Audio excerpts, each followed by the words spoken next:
discurso de abertura do Bolsonaro em Davos. O segundo fato, ele vem também após a ministra da Agricultura dizer que não vai mais fiscalizar os frigoríficos, que pretende não fiscalizar mais os frigoríficos, que vai haver autorregulação, que os próprios frigoríficos vão ser responsáveis pela sua própria fiscalização, o que imagino que gere algum medo para os consumidores externos. E um outro detalhe importante. Vem depois de Bolsonaro declarar a intenção de mudar a embaixada de Israel de Tel Aviv para Jerusalém. O governo brasileiro minimiza o fato, né, falando que é um caráter técnico, mas, segundo o próprio ex-secretário-geral da Liga Árabe, a Liga Árabe é um conjunto de países, é uma liga que unifica o comércio de um conjunto de, acho que se não me engano, 22 países da região do Oriente Médio ali. Esse ex-secretário-geral diz que é sim uma retaliação, que essa interdição não tem absolutamente nada de técnica. O diplomata disse que o mundo árabe está enfurecido, foi a palavra dele, e que vem mais por aí. Isso só foi o primeiro, né? Foi só um. Ele mexeu uma pedrinha e já caiu um monte, né? Imagina daqui pra frente. Bom, eu tô até, vamos dizer assim, constrangido de ler isso aqui depois do que o Dalu falou. Porque não é possível, né? Você só faz nesse poucos dias de governo, já entramos em conflito com uma série de países, e ainda o cara vai lá em Davos e diz: nós vamos colocar o país entre os 50 melhores para se fazer negócio no mundo. Você tá de brincadeira comigo, né, presidente? Não, e ainda no primeiro mandato, hein? Você tá de brincadeira, né? Ah, não, é que ele é contra a reeleição, né? Uma das propostas dele é acabar com a reeleição. Diz. Não, ele vai ficar só um mandato. Não. Isso foi até ontem, né? Mudou já? Não sei, vamos ver. Calma. Até o fim da gravação pode ser, né? Vamos seguir, né? Então, assim, o que ele fez lá? Ele chegou e disse isso, e ao invés de seguir respondendo outras perguntas e tudo mais participadas do fórum como se deve, e o cara simplesmente foge da entrevista coletiva e fala que tá dodóizinho, que precisa se recuperar, que tá cansado. E, gente, nós precisamos até de desculpas melhores, né? Daqui a pouco a gente vai falar sobre Davos, né? Bom, para fechar esse nosso bloco de notícias, eu vou fazer uma citação aqui e queria que vocês tentassem adivinhar quem é que falou essa pérola. Vamos lá. Na Holanda, os especialistas, que fizeram não sei quantas faculdades, ensinam que o menino deve ser masturbado com 7 meses de idade, para quando chegar na fase adulta possa ser um homem saudável sexualmente. E a menina precisa ter a vagina manipulada desde cedo, para que ela tenha prazer na fase adulta. Alguém sabe quem falou? Quem? Vamos lá? Dou-lhe uma. Não, eu queria entender antes, desculpa. Vamos lá. O que essa pessoa fala é que na Holanda, Sim, os pais e mães de crianças de 7 meses masturbam os seus filhos, orientados ainda por especialistas formados em várias universidades. A Holanda é isso. Tem... O pessoal lá deve estar super feliz, né? É liberado o consumo da maconha. Existe lá o Red Light District, onde ficam as prostitutas na vitrine. As pessoas usam tamanquinho de madeira e masturbam suas crianças recém-nascidas, com 7 meses. A partir dos 7... Recém-nascidas não, desculpa. A partir dos 7 meses podem masturbar as crianças. Eu tô falando, gente, é surreal. Esse governo é surreal. É impressionante. Foram 2 jornais holandeses que, bravos, lógico, com isso, citaram essa pérola. Mas quem falou isso? Quem poderia ser? Quem? Nossa musa. A musa. Nossa a musa do Rosa e Azul. A linda. Damares. Tô falando que a gente vai ter que ter um quadro para Damares. A gente precisa urgentemente pensar um quadro, Palavras da Damares. Se você tiver uma sugestão de quadro para Damares Alves, mande pra gente. Bom, senhores, vamos lá. Nós temos aqui hoje, esse foi um primeiro apanhado de notícias que a gente não podia deixar de dar, porque elas impactam no nosso dia a dia, nas nossas relações internacionais, na nossa economia, na política, na sua vida, mas nós temos 5 fatos que a gente vai trazer com mais detalhes, vai trazer realmente a nossa opinião, e eles são, obviamente, todos interligados ou muito importantes, e o primeiro deles é Davos. Davos é o lugar que abriga o Fórum Econômico Mundial, onde políticos do mundo inteiro vão para falar dos próximos passos das suas economias que impactam o mercado global. É um ambiente muito importante de futuros negócios, de contatos com o primeiro escalão do mundo inteiro, e o nosso querido presidente, junto com uma leva de ministros, incluindo Sérgio Moro e Paulo Guedes, foi para Davos, obviamente, e estava sendo ansiosamente aguardado, até porque Donald Trump não foi a Davos, se ausentou, e Bolsonaro, depois de todas as polêmicas de campanha e de ganhar a eleição com um discurso muito forte, veja, não estou avaliando qual é o discurso que levou a ganhar a eleição, mas foi um discurso forte que chamou a atenção do mundo inteiro. Então o mundo queria ouvir Jair Bolsonaro em Davos. O Brasil é uma das maiores economias do mundo, está entre as 10 economias do mundo, é importante para o cenário econômico mundial, existe um interesse de países tanto emergentes quanto de primeiro mundo, de potências mundiais, no relacionamento com o Brasil, e essa ida de Jair Bolsonaro a Davos daria muito o tom do que seria esperado para os próximos meses, para os próximos anos do governo brasileiro. O fato é que o primeiro dia foram 6 minutos de discurso. 6 minutos de discurso. Jair Bolsonaro tinha 45 minutos para falar. À sua disposição. Ele tinha 45 minutos.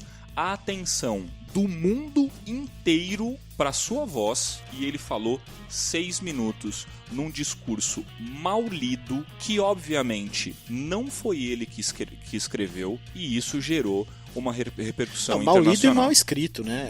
Eram frases escrito. Curtas, nenhum deles tinha uma ideia desenvolvida, uma frase mais complexa. Eram frases curtas, como vou fazer isso aqui, ponto. Vou fazer aquilo ali, ponto. Vou mudar a situação, tá ok? Ponto. O discurso era assim, é só você procurar o discurso. Eu primeiro li o discurso, antes de vê-lo fazendo o discurso, eu primeiro li o discurso, tenho minha opinião sobre ele, então eu falei, não, deixa eu ler o discurso primeiro. Ao você ler o discurso, fala, não, sério que o discurso é isso? Mas não, será que isso são só tópicos que ele vai ter que desenvolver, né? Sei lá, vai que o cara é um puto orador e vai desenvolver esses tópicos de improviso. Não, ele leu exatamente o que estava escrito, e que são frases pequenas, curtas, rasas. Eles fizeram assim, eles pegaram o Twitter do Carlos, o Twitter do Flávio e o Twitter do próprio Bolsonaro, fizeram um apanhado de frases, colocaram uma após a outra e ele leu em Davos. E existia a expectativa do discurso ser um discurso mais bem escrito, porque ele mesmo disse que ele não ia escrever o discurso, que os ministros aqui, então você estava esperando ali o Sérgio Moro, o próprio Paulo Guedes, escrevesse alguma coisa com profundidade, mas parece que foi só o Araújo que escreveu e saiu essa beleza que foi o discurso. Agora, vocês sabem qual é o maior medo da humanidade? Qual é? Não. É falar em público. Bolsonaro, é verdade, isso é fato, é pesquisa, falar em público é o maior medo da maior parte da humanidade. Bolsonaro fez jus a essa... Sim, não, ele mostrou, esse fato. Mais uma vez, ele mostrou que ele é um cara mediano, medíocre. Assim, o nosso podcast retrasado que fala sobre isso, ele mostrou que ele tremia, ele balançava, ele não conseguia parar, ele não sabia onde colocava a mão. Ele só mostrou que ele é um cara, e isso não é bom, tá, gente?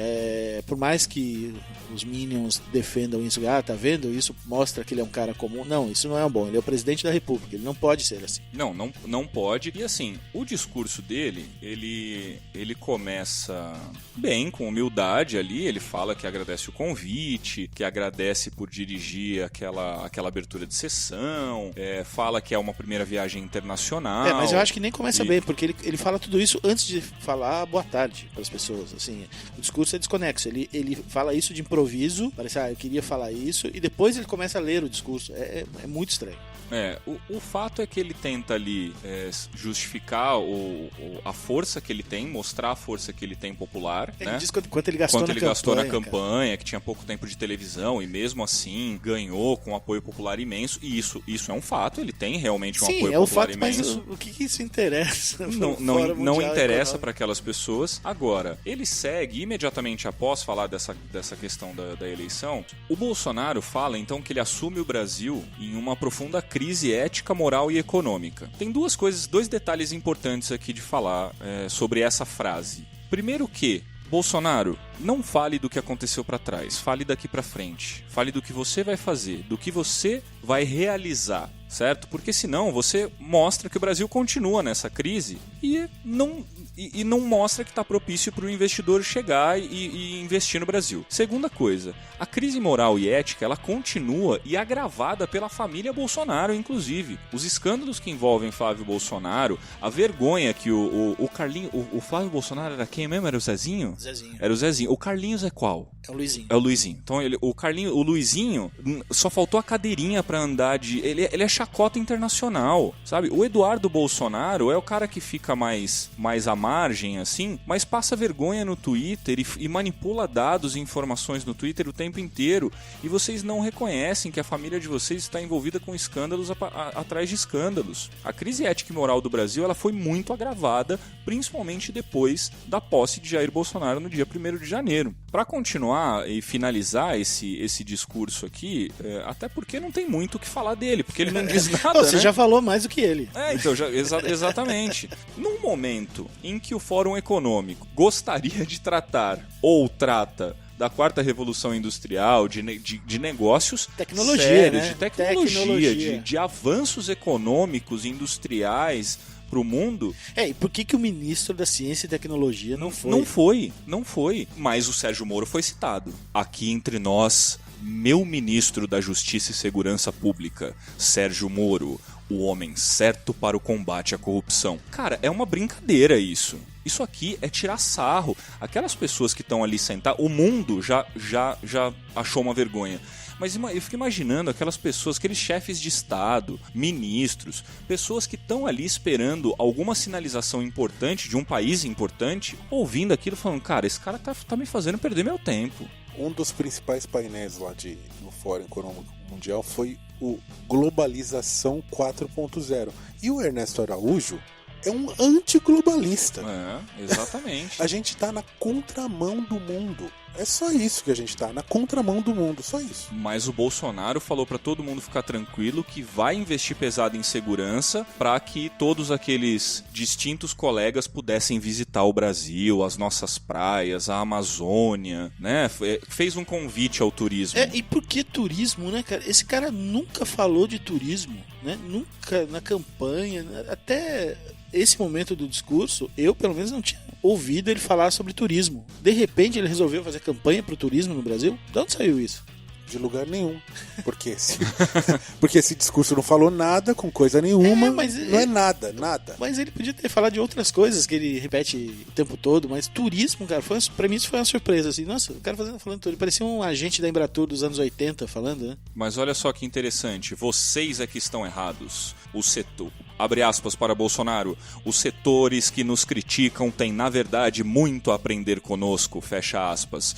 E assim, Bolsonaro ainda diz que quer governar pelo exemplo, o que me dá mais medo ainda, né? Porque não sigamos o exemplo de Bolsonaro. E diz que o mundo vai restabelecer a confiança no Brasil, que ele vai diminuir a carga tributária, obviamente ele não fala de quais tributos, que vai simplificar as normas, obviamente ele não fala quais normas, que vai facilitar a vida de quem deseja produzir, empreender, investir, gerar empregos, ele não diz como. Assim, ele tinha 45 minutos, dava para apresentar dados sobre a economia do Brasil, sobre a evolução do Brasil nos últimos anos, sobre a perspectiva do Brasil. Qualquer economista, qualquer pessoa que trabalha com números seria capaz de gerar dados para mostrar que o Brasil consegue retribuir investimentos externos, sem entregar o Brasil, obviamente, né? Mas qualquer um conseguiria preencher um discurso de 45 minutos sem ser enfadonho, sem ser chato, como disseram os defensores do discurso do Bolsonaro. Em 6 minutos ele disse tudo o que precisava. Mentira, ele não disse absolutamente nada. O que ele prometeu é que vai colocar o Brasil nos 50 melhores países para fazer negócio até o final do governo dele, o que... Não explicou como. Não explicou como, obviamente, porque